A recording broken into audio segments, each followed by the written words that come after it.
My original thought was that I'm going to flip these nightstands without completely destroying them. But alas, that doesn't happen. But spoiler alert, I ended up selling them before I even finished this video. First things first, we're going to get rid of this outdated hardware. Now I'm going to go out on a limb and say that about 95% of all pieces that have this middle non-functioning piece of hardware have them with just 2 nails and you can pop them right off usually. Well, this is that other 5%. And it took me way too long to realize that. Ended up pulling out the drawers and seeing that, oh, they were indeed screwed in. While I'm going to toss the outdated hardware, I will keep the hardware screws to put in the boneyard for later. You can see that these bubbles, whatever you want to call them, on the front of these drawers are an additional piece of wood glued on to the flat piece that is the drawer. Therefore, I thought, well, I'll just pop them off. It'd be super easy, right? Not so easy. It was just difficult enough that it gave me pause.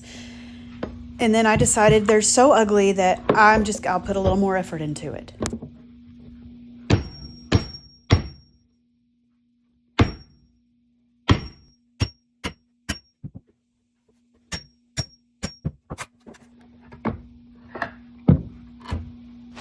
Definitely feeling pretty good about myself right there.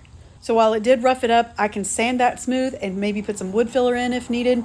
The daunting part of it is that there's like 50 bajillion 11 other drawer fronts to also do. And I was about 3, maybe 4 in when I realized that first one completely tricked me.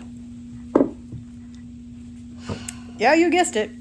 This job got progressively more difficult with each of these drawer fronts that I took off. It got to where I was completely destroying the front of I'm still mad about it. I'm still so mad I can't even speak.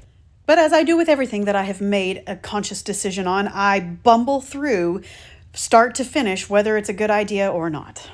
I mean, don't you ever just commit yourself to something so hardcore that you're just going to keep on keeping on and it's going to take you longer than the average bear to realize? So this was a terrible idea and I should have just painted them like Legos or something.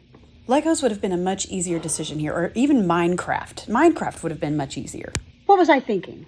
Well, I definitely wasn't thinking that it was going to be this difficult and that they were going to look this horrible during the process.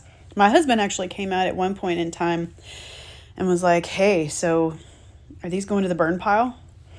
And I'm pretty sure that in that moment, that's the one I chose. I was gonna finish it out of spite, even though, Did I mention this was a terrible idea? So it only took me about 3/4 of the way in to think maybe I could just loosen up that glue with my heat gun.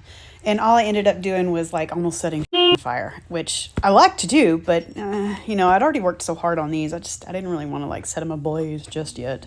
Yeah, I know it looks bad, but I do love a challenge. So I grabbed some Bondo and I put on this first coat just to kind of see if I could make them resemble a drawer front. Yeah, that's pretty. Gurg. Yeah, it's so bad.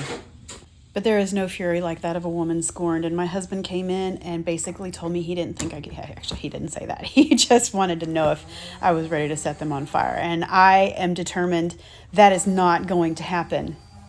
So we're going to sand and Bondo and sand and Bondo until we make these drawer fronts look like drawer fronts. And then maybe we'll sand and Bondo one more time. I love to incorporate the natural wood of each piece that I do. So a lot of times you'll see me strip, then sand, and restain the tops of these pieces, which is what we're doing here. This is a citrus stripper that boasts being non-toxic, but it's still always a really good idea to wear a respirator and gloves. For one, this does have a significant smell. And I'm not sure why at this point that my camera decided to stop recording when I actually finished the stripping process. So let me just go ahead and tell you what I did. I let the stripper sit on for about 15 minutes before scraping it off using my big ass scraper that we all know and love. And because the stripper you can't get it all off when you're scraping, like it still kind of sits on the corners and whatever, I'll always pour paint thinner over the top and then scrub at it with a quadruple zero steel wool to get all of the residue from the stripper off. And then you come in with your 180 grit sandpaper on your rotary sander and get down to that bare wood. You could always take just like an 80 grit sandpaper to go down from finish to bare wood, the stripper just cuts down on that time that you're spending sanding. The more that you can get back with the stripper, the less sanding you'll have to do, which I like. And now I have decided to bring my lack of woodworking skills into this piece by updating the base. I want to take this beveled edge down to like a straight edge, just to modernize it a bit, even though I've never really done that before. So the trick is to measure multiple times so that you don't fuck it up. Another trick I like to use is to drop all of my tools where I was using them last so that I can't remember where I put them and I have to come back and look for them.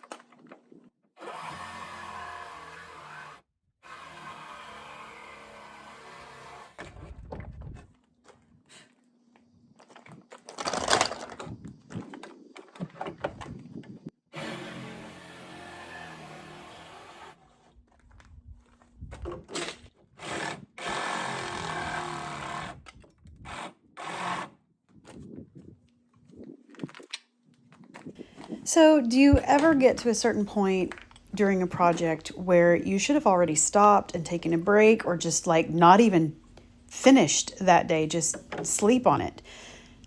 This was one of those days because it took me, I don't know, about 10 minutes too long to figure out how to fit this mold on this other side so that I could just draw it off with a pencil and recut it. Like, please don't judge. Please don't judge. I was very tired and I should have already stopped.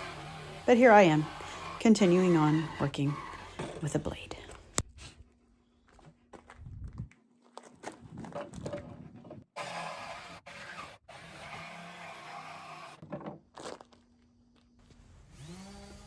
So here I'll just take a 180 grit sandpaper on my rotary sander and run it down the edges. These newly cut edges can be kind of rough sometimes, so I just want to make sure that they're all smoothed out. And then what I would consider the most satisfying part of any woodworking job is grabbing your shop vac and sucking up all of the sawdust. You can save this and mix it with wood glue later on. That's a whole nother thing. I, in this instance, could not wait to just suck it up. And it's just, my gosh, that's so satisfying. Here we have the side-by-side comparison of the original beveled base versus the newer straight-edged base. I have to say, I kind of like the new one. What do you think? One thing I'll do to all of my pieces is to put this refinishing wax, which I've linked below, on the sides of the drawers. I put it on the inside of the drawers. It makes the wood really nice and shiny. It protects it so that it doesn't dry out and get fragile as time goes by. I even put it on the runners because it just makes the drawers slide in and out. It's just kind of like an oil that just helps make the wood last. There always comes a point with each project that I do where I make a cup of hot coffee. I walk in and I just stare at it for a little bit, just trying to see where I'm at, what's in my head. And then I like to set that cup of coffee down and either leave it and never touch it again, never think about it again, or realize it's cold in about an hour and go warm it up 13 to 15 times throughout the day. It is truly amazing that these resemble drawers at all, considering what was done to them in the beginning of this video. But as you can see, there are still a few rough spots from the Bondo left on them that need to be touched up if I want this to be completely smooth. I like using Dixie Belle mud in this instance. It's a softer wood filler and the dry time on it isn't so quick. You have some play time. I can go in and fill these little air pockets left by the Bondo and just play around with it, make sure they're full, and I'm not worrying about it drying on me. Now, while Bondo dries really hard and you can literally rebuild drawer fronts with it, it dries really hard really fast. So when you're putting it on, you don't have any play time. It's put it on and move on, make your next batch and put it on. This mud, I can kind of play around with it. I can smooth it out, and it's just, I really need both of those things for this drawer. Well, it's time to sand off the mud and see what we've got. This is a worn out 220. I want it to be very gentle.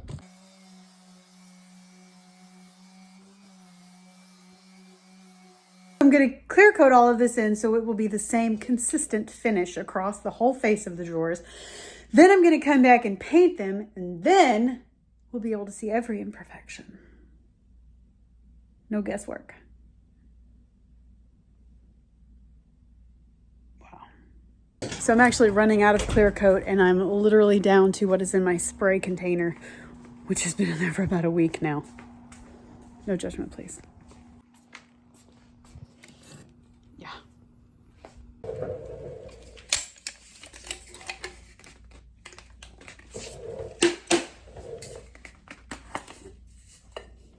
I wasn't kidding. It's literally been in there for a week.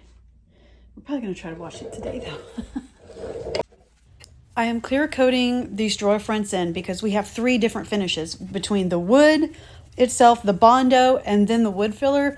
When I apply paint over these, it's going to accept that paint 3 separate ways. So by putting the clear coat over it, it seals all of that in. Therefore, when I go to add the paint later, it's one cohesive finish. Gray is a huge, fast seller in my area. Everything I paint gray, I never see it again. It just goes. I am aware, however, that as much as we've got going on here, that with a solid color, there might be discrepancies. It actually doesn't look that bad. Wait, really?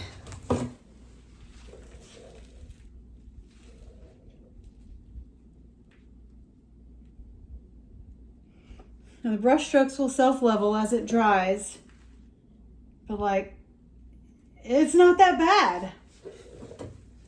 Winning!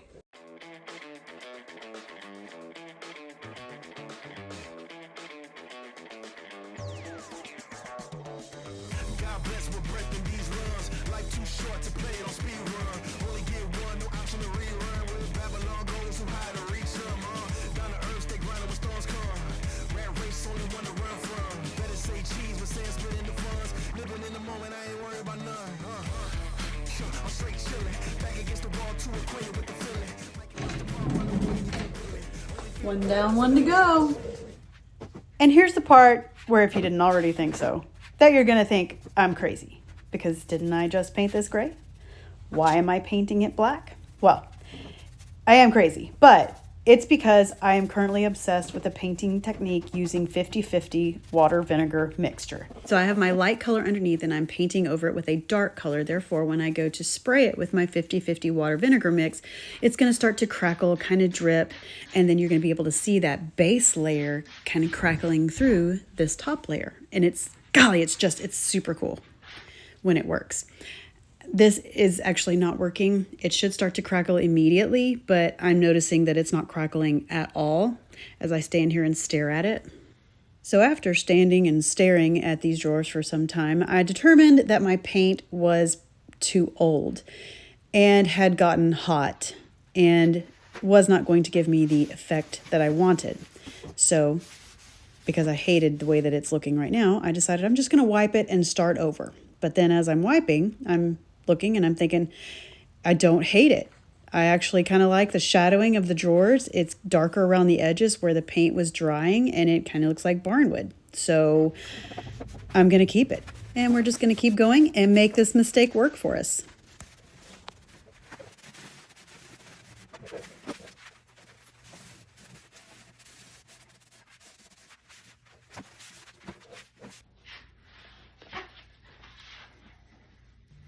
I'm going for a light brown stain on this top. It's an oil-based gel stain, so therefore I'm going to wear gloves, and I always use the single sock method because I can throw it away in the end.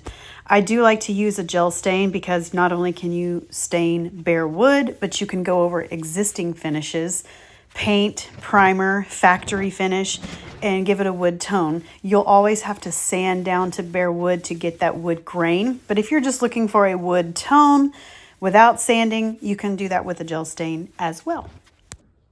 Well, the paint is dry, and I hate the hardware. It is way too blingy for how weathered these pieces have started to look. We're gonna have to go with something else. Not sure what yet, but we'll figure it out. I had purchased that hardware back when I thought it was just going to be a gray finish. I thought gold would look great, and it would have, but then we did all the stuff to it, so now we need something different.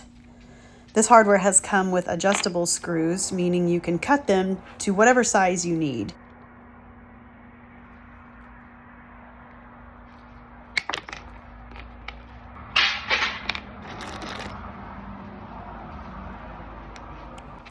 Now to just do that 50 bajillion 11 more times.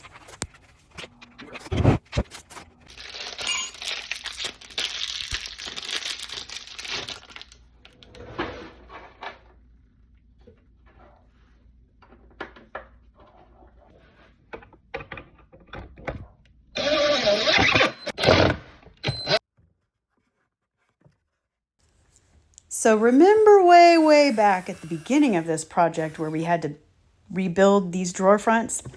Well, some of that meant, because it was so rough, we had to use Bondo to cover up the pre-existing hardware holes. So now I'm just coming in through the back where I could actually see where the hole was and drilling from back to front so that I don't have to measure, because I'm not about that life. I like using polyurethane when I do a wood stain because it's very durable. I don't use it when I do whites because it does have a tendency to yellow over light colors, but this is a dark color. It's not going to show any kind of yellow. It's just going to be really durable.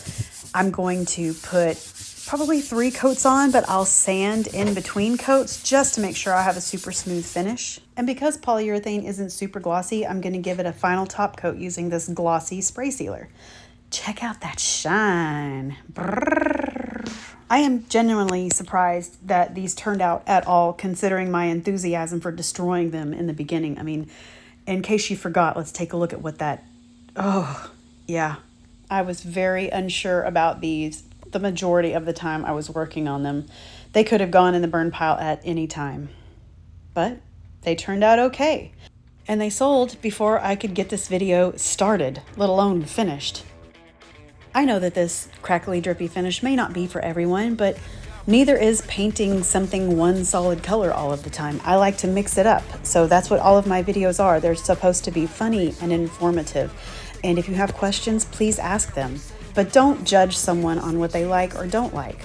That's what makes this world so exciting, are the differences in all of us. Did I mention these sold before I even got this video started? I just felt like I needed to mention that again.